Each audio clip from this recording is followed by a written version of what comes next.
May nag-private message sa atin sa Messenger, sa Facebook Messenger, tapos planong kumuha ng madami sa Shopee or sa TikTok Shop. Ito sabi niya, kaya po ba siya pag sa Shopee or TikTok Shop ng order 24 pieces ng 250 ml?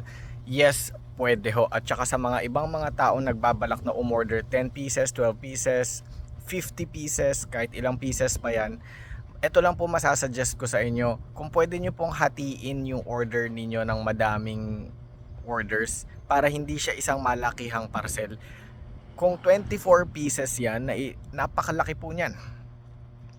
Kung pwede nyo, example, sa 24 pieces, kung pwede nyo hatiin yan ng 4 o 5 order para magiging 4 o 5 parcel po yan. 4 o 5 waybills, no?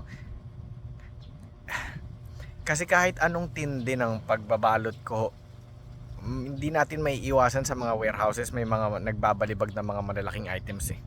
Baka mabasagan pa, tapos syempre ako pa mapapahiya po sa inyo kahit anong ganda ng pagkakabalot ko. So liitan na lang po natin, yun lang po nasasuggest ko. Kung may plano kayong umorder ng ganyang kadami, kahit 10 pieces yan, 15 pieces, 50 pieces, kayang kaya nating i-accommodate yan. Basta hatiin nyo na lang po ng, kahit sabihin niyo sa isang order 5 pieces or 6 na piraso, ganun.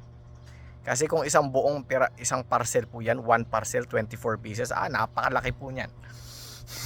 No? Mabilis ang video lang po. Maraming salamat sa inyo lahat.